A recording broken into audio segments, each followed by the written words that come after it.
question 6. Here we have a uniform piece of metal. Okay, so the keyword there is uniform. It's just the silver parts, which you can see here. It's a little bit easier to see on the computer screen, or if you print it in color, it's a little bit easier on that. But we're going to go ahead and compute the x and y coordinates of the center of mass of the entire piece. Okay.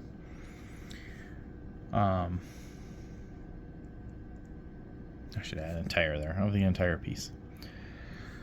All right, so we know center of mass. We have a couple of equations. We're dealing in an x and a y frame, so I'm going to have to compute both, and then that'll tell us where they are. So you can see our answer is already in an x and a y, so we have to compute them separately. And we know that no matter if we're finding x or we're finding y, the center of mass formula states that you'll take the mass of one piece, multiply it by its position, and then you'll do this for all of the pieces as we go through. Okay, and then eventually you'll take and you'll divide by all of the masses added up. Okay, so in this scenario we have 1, 2, 3, 4, 5, 6. We have 6 masses, so we'll have 6 different things to add up. So our first one, we'll go ahead, go down here, we'll go to the x, center of mass. It doesn't tell us what the masses are. It's kind of an interesting question. It doesn't tell us what the mass is, but it does tell us something. It tells us that each of those pieces are uniform. They're uniform pieces of metal. So that means this one will have the same mass as this one, which will have the same mass as this one. Same mass, same mass, same mass. Okay? And then these over here are holes. There's nothing in those. They're just holes. So we have this weird L shape. Since the pieces are uniform, I can put a mass in here, whatever mass we kind of really wanted. And we know that mass 1 will equal mass 2, which will equal mass 3, which will equal mass 4. And then we're going to end up dividing by all of these masses as well. Okay, so it's a kind of an interesting topic. So I can actually just give it a mass because it's going to cancel out anyway. The masses there are going to cancel out anyway. Okay, so let's say that each of these masses is 1 kilogram. Okay, let's just assume that, and we'll see what happens when we get there. We're going to assume that each one of those masses is 1 kilogram. So I'm going to have 1, and then mass 1's position according to the x-axis. Well, if they're all uniform pieces of metal, that means that all the squares look the same. Okay, where would be the center of mass of each square? Okay, if you were going to balance this square, where would be the center of mass if it's a uniform piece? Well, it would be right in the middle. Okay, which means that each of these little squares has a middle center of mass.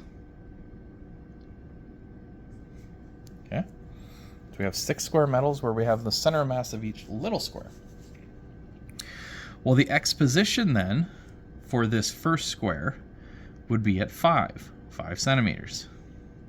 Okay, so I'm going to put it in there as 5. I'll keep it in centimeters, and at the end, it's just addition, so at the end I'll go ahead and convert it over into meters. Or I guess the answer here is given in centimeters, so that's actually fine. So I have a mass of 1, and 5 centimeters is where it is. Mass 2, that's the same as mass 1, so I'm just going to multiply it by 1. And that one's location is 15. Third mass, 1 again. Its location, 25. Fourth, okay, we'll go up here now.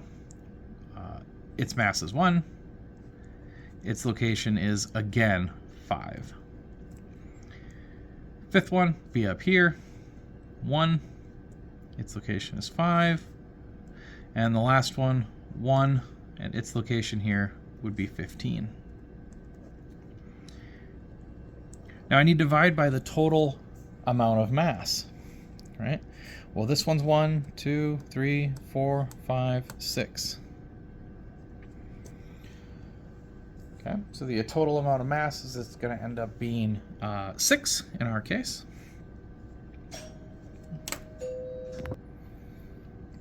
So hopefully here by now you see then that if each individual piece were 2 kilograms instead of 1, we'd have 2's up on top, and we'd end up dividing by 12. We'd be multiplying all of these values by 2, but then we'd also be dividing by twice the amount. Okay, or 3 or 4 or 10 or 100, it doesn't matter. Because it's uniform, they're all proportional to each other, which means then the total mass is going to bring that proportionality back down. Okay. So if we do this out, well, what do we get? We're going to get 5 plus 15, that gets us 20, plus another 25, that'll give us 45, plus another 5, that gives us 50, plus a 5 gives us 55, plus a 15, 55 plus 15 gives us a 70. So we'll have a 70 over 6. And what does 70 over 6 give us? Hopefully I'm all right up here. 11.66 repeating, so 11.67, whatever you want to call it, in either the x hat or the I hat direction. And of course this is in centimeters. So now we need to do the same thing for the y to determine that one.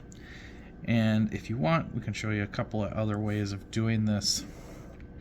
I know all these are going to be multiplied by 1. I'm going to do the same factor, so I'm not going to include the ones, and I'm going to start grouping these together.